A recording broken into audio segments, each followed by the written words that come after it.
Princess on a Pillow here. I am here to do a review slash recap with my opinion on Love After Lockup Part 1. Season 5, Episode 37, Love Me Not. Let's start with Shantae and True. We see True. He's driving to go see his girl Shantae. And he's talking about he always wanted to make twins. Okay. He said he drove 5 hours to get his girl back. Of course he wants her back. His sister and his mom, they don't want nothing to do with him. They want nothing to do with him. He said he regret the breakup. Of course you regret the breakup because you know that Shantae was the only one there for you 110%. Then he starts bragging about how good of a cook he is. So he went to the grocery store and bought some groceries for the ingredients to make an omelet. And True doesn't know anything about grocery shopping. He don't know how to buy eggs. He don't know how to use the pay machine. He has to learn how to do everything. He said he makes money by hustling and gambling. What's hustling? What does that mean? I don't know what that hustling means. I thought last episode he said he had a job. So he shows up at Shantae's house banging on her door. Boom, boom, boom, boom, boom. I thought it was police. But she opens the door, but she leaves the screen door. And she goes, "What's up, True?" And you could tell she wants him back. She got a smile on her face. She's happy to see him. But she's acting tough. She got to act tough, you know. But she ain't fooling nobody. She wants True back. So he brought her roses. And he asked her for a hug. She told him no. He told her he wants to get back with her and be there for his kids. She asked him if he wants her back in order to use her. He told her he don't need her like that. He don't need her for no money. So basically, she told him that he has to prove himself to her. Then she asked him if he was seeing other people when they were broken up. Why does that matter? Y'all were broken up. So what if he was seeing other people when y'all were broken up? True told her yes. Yes, I was seeing people. Yeah, of course. What do you think? She told him, well, she wasn't seeing anybody. Well, that's on you. That's on you. He told her that the grass is greener on this side. Of course, now you realize the grass is greener in Shantae's camp. Because Shantae buys you and give you anything you want. Your mother and sister, they're not going to do that. They have kids to raise. They got a life. They love you. They're not in love with you. Okay? Shantae is in love with you. All that balling she did. She told him that she didn't she didn't talk to anybody while they were broken up. So True got to cooking, and Shantae goes into the living room, and I wish I had a rose here or some flowers here, but I wouldn't mess my flowers up like that. But she's picking the flowers. He loves me, he loves me not. He loves me, he loves me not. But they didn't show us the outcome of he loves me not. You know? But then he brought her the omelet. The omelet looked dry and hideous. It didn't even look hot, and he just cooked it. It didn't even look hot. It didn't even have any cheese on it. No melted cheese on it. What kind of omelet is that? It just looked dry and cold and ugh. So she took a bite of it and she thought it was horrible. And she told me it was horrible. And he apologized to her for talking to other females while they were broken up. He told her that she's the only one he wants. He wants nobody else but her. She told him that they will have to take it day by day. And then she told him he could sleep over, but he won't sleep on the couch. And that was the end of Shantae and True. Next up, we have, I call her Zaria because Troy had called her Zaria, but her father or stepfather called her Zarula. So I call her Zaria Zarula. So next up, it's Zaria Zarula and Troy. Zaria Zarula showed her ass this episode. I mean, she showed her ass the other episode, but she really showed her ass this episode. Troy asked his mother how was she feeling, and she said, "Get away from me. Stop asking me that. I feel better than y'all. Stop asking me that." And I know she probably feels guilty for acting up in church. That's probably why she's so defensive.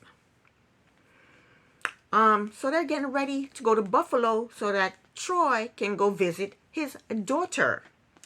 Zaria Zarula is nervous because she thinks that nobody in the entire city of Buffalo likes her.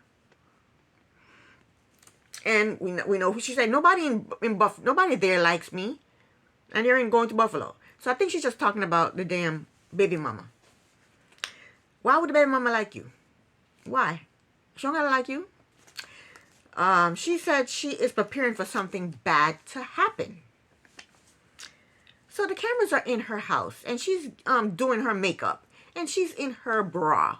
There are cameras there. Put on a shirt. Why is she in a bra? Put on a shirt. What's wrong with her? Ugh. So she's putting on her makeup, and Troy's talking to her. He said, "Baby, why are you?" He said, "Are you okay?" or whatever. And she goes, "I'm nervous." He's like, "Why are you nervous?" And that set that ass off. That set her off.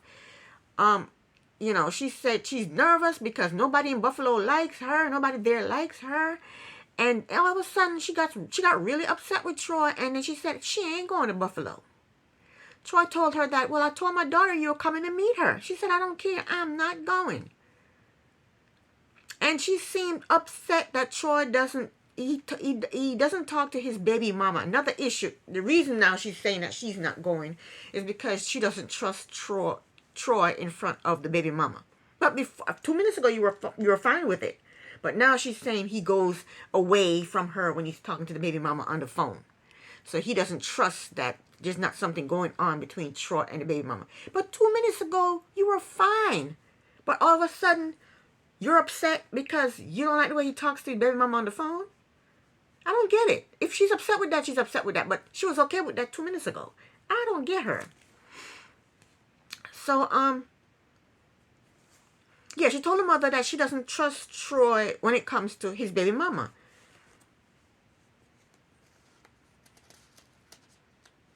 But I think Troy needs to leave this broad. He needs to leave her. He needs to leave her, and him and his mom need to go back to Buffalo and live there so he'll be closer to his daughter. And if something pops off with the baby mama, then something pops off with the baby mama. But he needs to leave Zaria Zarula alone. You know? So Zaria Zarula, she's been stressing this man out ever since he got out of prison. And she's stressing me out too. And we can't take it anymore. Both me and Troy, we just can't take it anymore. Zaria Zarula is mad because Troy talks to his baby mama on the phone. And I thought she was mad just because he talked to the baby mama.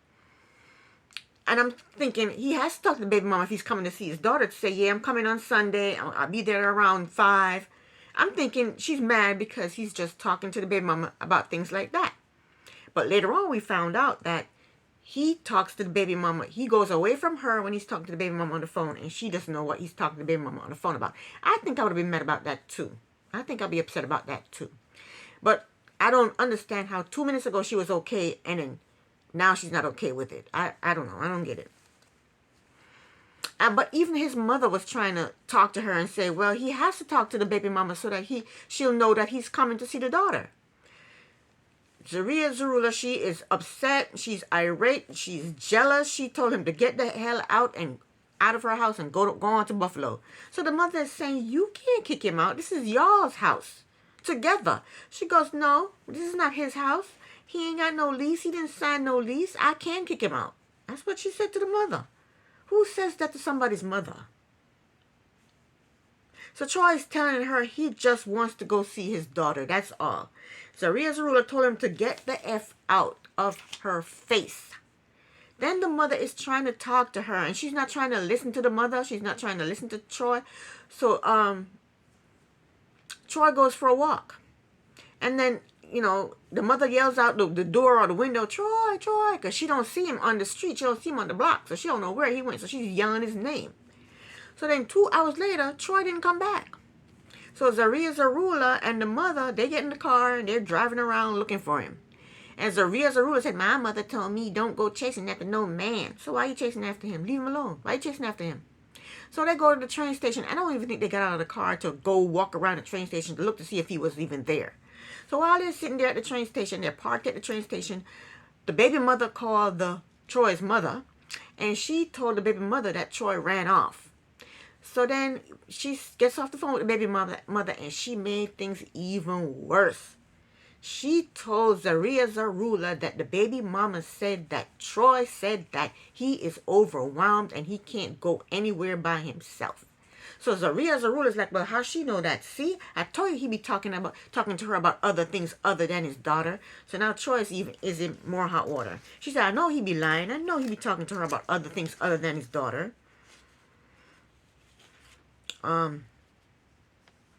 So we see Troy. He's like 6 miles away from the house, and the producer is talking to him, and he's saying, every day Zaria Zarula gets upset with him and argue with him about the baby mama. He said he's not doing anything. He can't go anywhere. He got an ankle bracelet on. He's not doing anything. He hasn't done anything wrong. But every day she want to argue with him. He said he can't take it anymore. He can't do this anymore. The producer said, well, tell this to Zaria Zarula. He said, I did tell this to her. So then the mother and Zaria Zarula, they go back to the apartment or the house to wait for Troy. And Zaria Zarula is a rude bitch. She has a guest at her house, and she goes in her room and shuts the door and leave the mother outside in the living room all by herself. That's your guest. You invited her to your house. That's a guest. And you go in your bedroom and lock the door and leave her out there all by herself? What kind of hospitality is that? And you say you're a Christian, you grew up in the church? That's not how a Christian behaves. No. So anyway, while she's in the bedroom doing whatever, the mother is in the living room and the baby mama calls and she's talking to the baby mama. And then we hear Zaria Zarula in the bedroom talking about, they're talking mess. Is that what she said?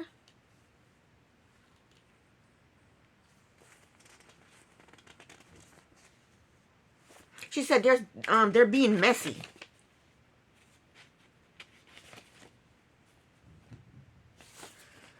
She said, and I guess she was talking about the mother and the baby mama, that they were being messy. I don't know what she's talking about. But then when the mother got off the phone with the baby mama, she said something about the baby mama told her that Zaria Zarula is cheating on Troy. So the baby mama, the mother knocks on the bedroom door and told Zaria Zarula she needs to talk to her. So I don't know what's going on with that, but we'll see next week what happened. Last but not least, we have Hope and Arthur. Arthur is trying to suck up to Hope by making her eggs, but he doesn't know how to use a stove. He don't know how to use a stove with a fire, and she has like a flat top. I don't know what they call it, but I have the same type of stove. It's a flat top. It's not a gas stove. It's an electric stove. There you go. So she took him to a fabric store because she wants him to be some kind of designer and make clothes on this little tiny sewing machine that she gave him. And me, I have 1,000,001 hobbies. One of my hobbies is sewing. Okay? You can't sew nothing on that little tiny sewing machine. So they go to a fabric store, and he picked out some camouflage material that he called chocolate chip camo. Now, I was in the military. I was in Saudi Arabia. We wore these camouflage desert BDUs, battle dress uniforms. And that's what they're called. Battle dress uniform. They're desert battle dress uniforms. They're not chocolate chip. What do you call them? Chocolate chip camo. Anywho, while they were in the store, her sister called her. And she walks off in a corner to talk to her sister. Her sister FaceTimed her, so her sister could see what was going on around her. And Hope told us that she hasn't told her sister anything about Arthur. And when you don't tell your family about the person that you're dating or sleeping with or living with, it means you are ashamed of that person. So she's ashamed of Arthur. She's ashamed of Arthur.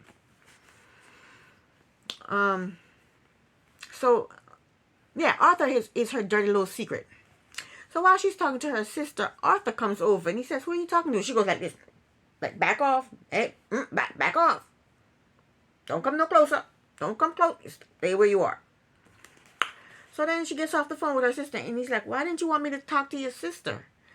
she's like, well, she doesn't know anything about you. My sisters they don't know anything about you. And then Arthur felt some type of way about that. He's like, why is she hiding me? What else is she hiding? She keeping secrets. What all other secrets she have? So next, they're back at the apartment. Well, you know what? Let me tell you this. I would be ashamed of Arthur, too, with that damn triangle on his forehead.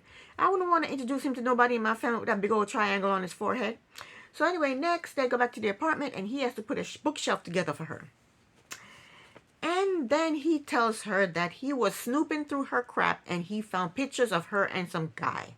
So she goes, that's an old picture. What do you want me to do? You want me to get rid of it? Then he said no. So why did he bring it up? Why was he snooping through her stuff? And then why did you bring it up? So anyway, she was telling him that he doesn't communicate to her. He doesn't open up to her. And he needs to open up to her and talk to her and let things out. Don't keep things bottled up. And he said that in prison, that's how he is. You can't show emotion in prison because you can't show that you're weak. That's why he bottles all his emotion up. But no, he don't bottle all his emotion up. He cries every single episode. He cries. He's always crying. He's not bottling up his emotion. Every single episode, this man cries. He said he's still trying to adjust from being in prison. He said he wakes up sometimes and think he's still in prison. I can understand that. But sometimes I wake up and I'm like, where am I? Where am I? What's happening? What time is it? Time to go to work? So sometimes I wake up and I don't know where the hell I am. So I can understand he still think he's in prison when he wakes up.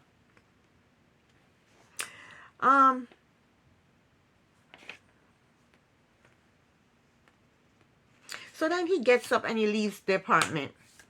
He walks off and he's crying. Again, he cries every episode.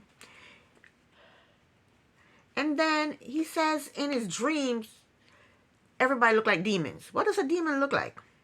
Huh? What does a demon look like? So then he walks out of the apartment and the producer, they follow him. And they take him outside so he can get some air because he looked like he's freaking out.